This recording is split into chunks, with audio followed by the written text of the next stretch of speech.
Hey everybody, it's an exciting day. And pretty much all I can say is I'm ready to get the Newsom baseball podcast underway. And in the words of King, he would say this: Ace!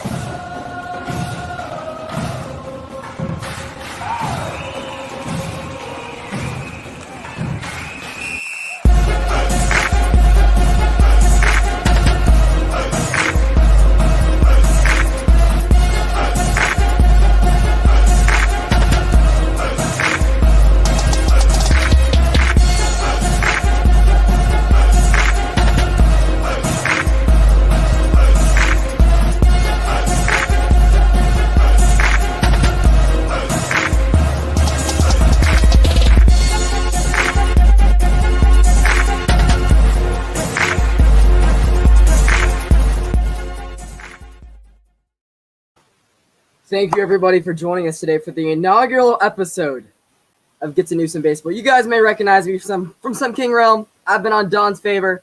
I'm here to host my own show, giving you guys your Braves lowdown, hopefully bi-weekly. And for those of you that aren't Braves fans, I hope to change that over the course of time. I hope to get you guys into baseball, or B at least into the Braves. We're gonna dive in to topics you would never even heard of before, and it's gonna be an exciting time. I think 2022 might be when this show takes a huge jump off, as you know, the Braves are already starting second half play of the rest of the season tonight. But I'm excited to go ahead and hop into it, y'all. It's been a fun ride so far this year. Not the best ride for Braves fans, but got some topics to talk about today. In the inaugural episode, how about that? We got some hot takes for y'all. And starting off, we got to talk about it. Joc Pederson, the newest acquisition of your Atlanta Braves from just a couple of days ago, gets brought over by Alex Anthopoulos in exchange for Braves prospect Bryce Ball, which I'll get into him in just a little bit and why that might impact us in the future. But honestly, not a bad move for the Braves. While Joc Pederson hasn't had the power that he once showed from a couple of years ago. I think, what's up, Michael? How you doing, bro?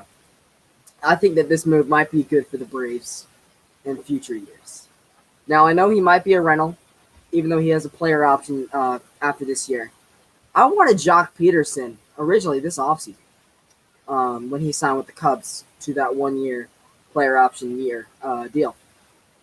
And it'll be interesting to see what the Braves do, regarding his regarding his status long term here in Atlanta. I'm interested to see what you guys think.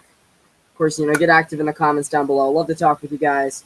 We're excited. It's the first episode, a new era here on the FILA Sports Podcast. Not only me, you guys got an Atlanta United show headed your way. T's got you covered with all your college football news, as that is right around the corner. But I'm excited to get this stuff on your way. And I guess, while we're on the topic, Braves traded a good prospect, with a better term, to Chicago in terms for Joc Pederson. The man is Bryce Ball. Now, for those of you that don't know that, he was not a top prospect in the Brave system, that had a lot of promise. Balled out last 2 spring trainings, and is a first baseman, third baseman prodigy. Not a left-hander like Freddie, but has a lot of power in his bat. People were thinking that if Freddie somehow, some way, disastrously leaves Atlanta this offseason, Bryce Ball might be the guy for the future within a year or two. And I think that makes me not only worried that that the Braves are fully intended on getting Freddie back, which is what we all want. It means you have to get him back. Because if you don't, there's really nobody there to be right in his place. But, that's just a couple months down the road. The Braves start second half play tonight with a record of 44-45. Now, is that great? Not at all. But you got to take into consideration what everything has been dealt with this team this first half of the season. You've had Acuna go out with an ACL just recently, and that's terrible news for him. We hope he comes back even stronger. Soroka, who's supposed to make a return in early May, towards Achilles again, keeps having shoulder issues. We never know if the man's going to ever come back. You've got Travis Darnell breaking his thumb, and all of a sudden you lose your catcher for a couple months. I mean, even some of our platoon guys that have been younger, Alex Jackson has battled injuries. William Contreras has been up and down. Dansby hasn't had the year he wanted. Kristen Pache clearly wasn't ready. The troubles with Marcell Ozuna. And somehow, some way, the Braves are still in this. Granted, an under 500 record at 44-45. There's hope.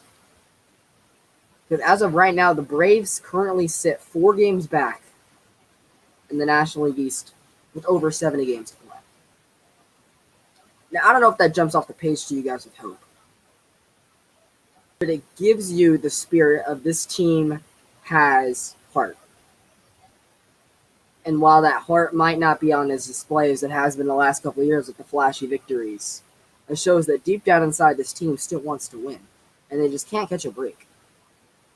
You got to give the props to the Guillermo Heredias, the Albert Almontes, the Kevin Smiths, the Edgar Santanas, like the guys that we didn't really expect to have to make an impact, go out and give you what they need on most nights.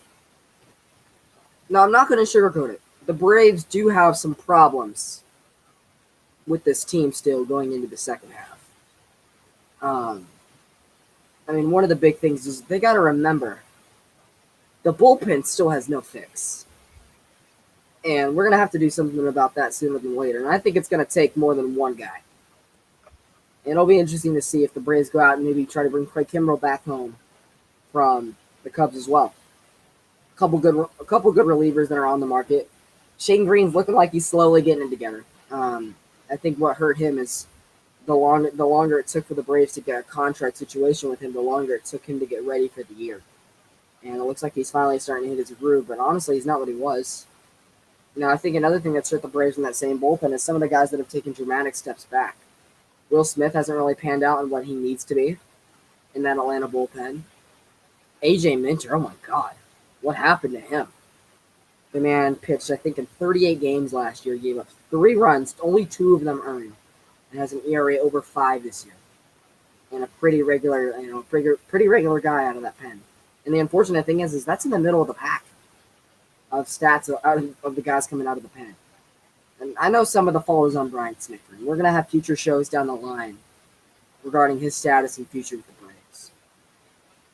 But there's no guarantee at the moment what the Braves do. We're in limbo right now on if the Braves are going to make moves to get themselves back into contention later this year to go chase down the Mets and Phillies.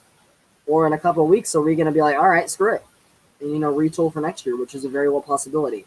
These next few weeks are crucial for the Atlanta Braves, with the trade deadline being 15 calendar days away from tonight.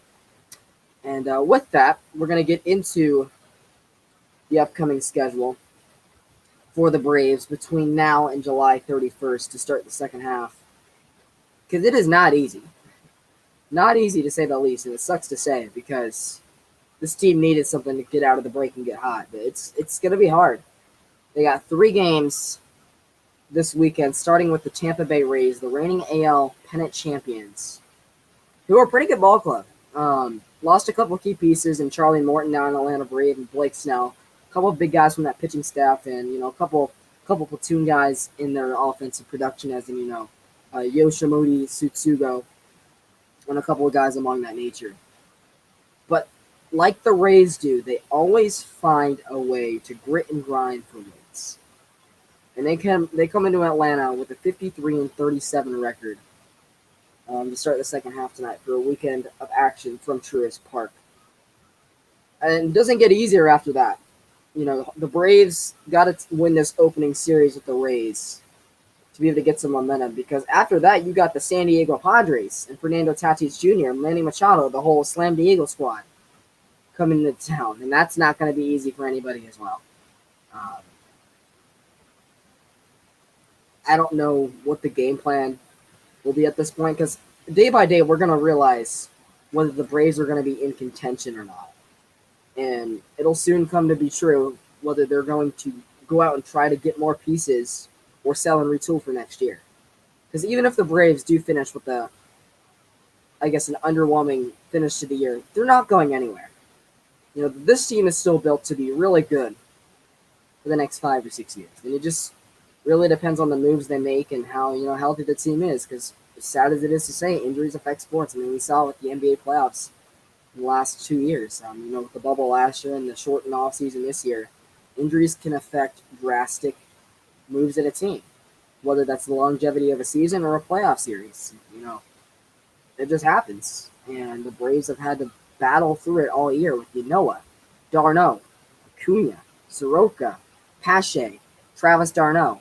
I mean, the list goes on and on of guys that have not been healthy all year. And then you add into the guys that have been underwhelming, the Dansby Swansons, the Albert Almontes, William Contreras, Drew Smiley, AJ Minter. Like, this ball club wasn't what it was last year. And I mean, as I said, with all this prosperity, the Braves still have a shot to do something this year. And again, with them being 44 and 45, the trade deadline being 15 nights from today, they're going to have to make some moves and make them quick. But regardless of that action, Atlanta has to go out and fight. Because as I said, after these first two series, then you got to go up to Philly for the third and final time this year, who are right in with you in the standings. They've had trouble winning in Philly the last couple of years. So Atlanta needs to go up there and have a really good series for themselves. So the first 9 games to start the second half: 3 versus Tampa Bay, 3 versus San Diego. 2 are the top teams in the league right now, and last year. And then you got 7 consecutive games, 8, in division. 4 at Philadelphia, 4 at New York. The 2 teams that you're right in front of. So to say that this second half start is going to determine the rest of the year, it's not an understatement. And it'll remain to be seen what the fight in this team has. But anyway, it's been a good first episode here. We're gonna soon get up out of here. I hope to get you guys more interested in baseball over time. I promise I'm gonna do something to get you guys at least intrigued by either the MLB or the Braves. We're gonna talk the farm system. We're gonna talk the future. We're gonna give you guys hot takes galore, and it's gonna be a whole lot of fun to do down the stretch. Yeah, that's what I've been saying, Yusiki. They gotta make a push now, because these 5 series coming out the gate are not going to be easy. 3 at home versus Tampa, 3 at home versus San Diego, and then you got 8 on the road at the 2 teams in front of you with New York and Philly, before a pretty hot Milwaukee Brewers ball club comes back to Atlanta to end July and beginning of August. So it all remains to be seen what Atlanta does tonight. But before we get up out of here, we're going to preview tonight's game itself, which starts in about 10 or so minutes. So pretty ironic timing for the first stream of Get to Newsom Baseball, which I hope you guys like the name. You guys let me know. And from whatever platform you're watching from, we all appreciate it.